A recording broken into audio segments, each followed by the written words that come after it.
Welcome to This Explainer. Today, we're diving into a really high-stakes puzzle, the evaluation of national interest waivers. We're going to be looking at data pulled from over 1,300 recent government adjudications to figure out exactly why highly praised, incredibly smart professionals are routinely getting their petitions denied. And look, we aren't doing generic advice today. We're strictly looking at clinical, objective facts. We're going to deconstruct the hidden assumptions that literally ruin applications and focus entirely on the actionable insights you actually need to know. So let's jump right in. Think about this for a second, because it's a core paradox that traps so many applicants. We've basically been taught our whole lives that a glowing professional recommendation, someone calling you dedicated, hardworking, a totally invaluable team member, is the ultimate gold standard of success. But when you look at it in the context of a national interest waiver, the assumption that professional praise equals a strong petition is just statistically false. Actually, a letter packed with glowing professional compliments is often the exact thing that triggers a denial. And we're not just talking about a couple of flukes here. When experts dug into an objective analysis of over 1,300 real case decisions, recommendation letters were explicitly called out as the central point of contention in 41% of all evaluated petitions. That's huge. Almost half the time, the evaluating agencies are pointing directly to the letters as the sole reason a case lives or dies. If you get this wrong, your entire petition package is basically going to collapse under scrutiny. So these adjudicating agencies aren't just denying letters at random, right? They're discounting them based on really predictable, repeated patterns. When we break down the data, 39% fail because they only show value to an employer. Another 20% fail because they praise the applicant but totally miss the broader impact. 15% go down because they just offer generic praise about an industry. And 12% fail because they're just talking about the wrong topic entirely. We're going to clinically dismantle each of these failure points, and we'll start with the biggest offender. All right, let's get into Section 1, Failure Mechanisms. We're looking at what's known as the Great Employee Trap. This single trap accounts for nearly 40% of all letter-related denials. It happens when every single letter in your packet enthusiastically describes your immense value to your employer, your clients, or your company, and absolutely nothing else. The crucial thing to understand here is the cause and effect relationship. When an agency reads, "She improved our platform's reliability," they're like, "Great, we agree she's valuable to your company." But confirming you're competent at your job does not satisfy a national interest standard. The denial gets triggered because your established impact literally stops at your company's front door.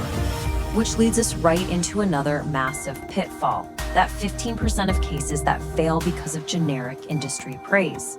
So often, applicants submit letters arguing that their industry, whether that's artificial intelligence, healthcare, cybersecurity, is vitally important. Well, the adjudicator already knows AI is important. The stronger, correct approach isolates your specific, concrete contribution within that industry. The agency doesn't need you to defend the existence of your field. They need you to prove what your specific anomaly detection algorithm actually did. Okay, Section 2. The crucial pivot. We need to look at describing value versus proving impact. So how do we actually fix this? Well, we have to completely shift our mindset from just describing your value to actually proving your impact. The exact specific metric evaluating agencies use to approve a case is impact beyond the employer. You have to ask yourself, did your work reach external systems? Has your method been adopted by other people? Was it published, cited, or used to inform broader policy? If the answer is just, well, my company makes more money now, the letter is signaling a super narrow, localized footprint, and it is actively working against you.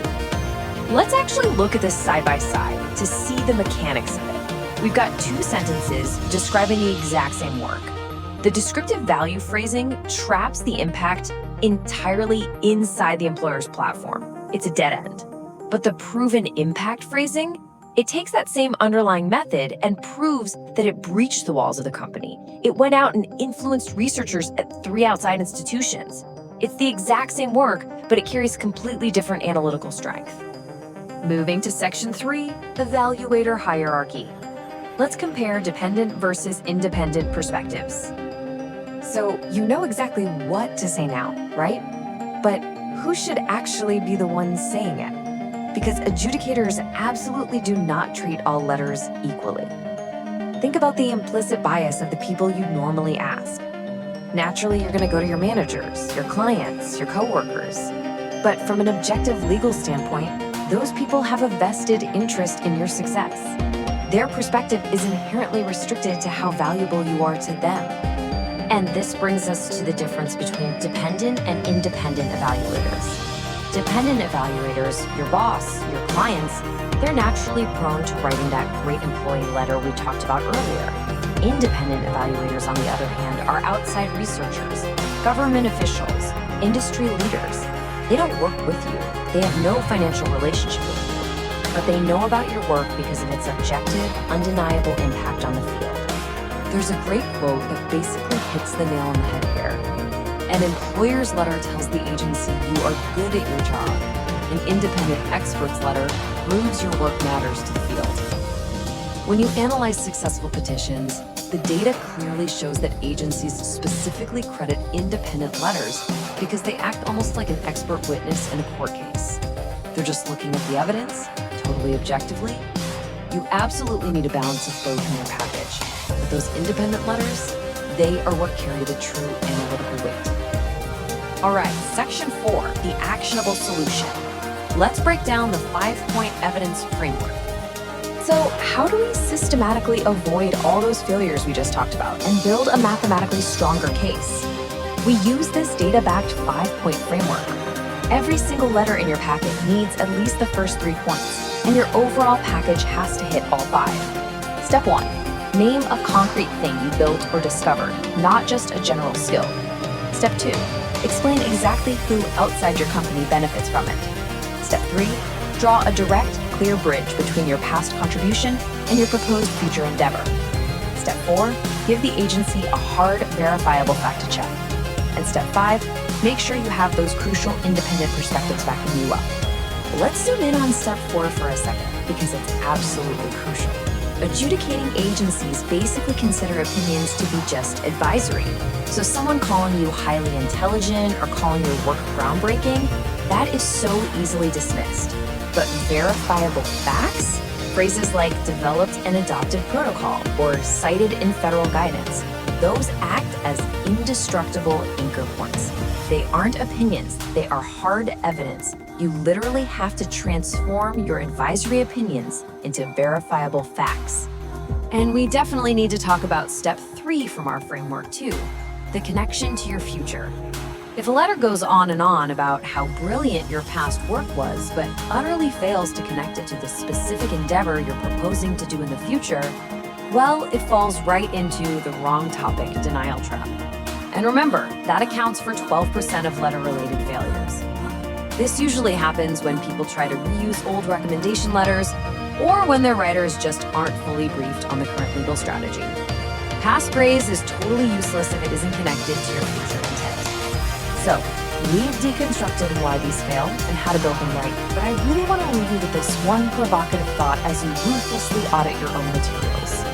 If you submit a weak letter, it doesn't just fail to help you, it actually damages your case. Think about it.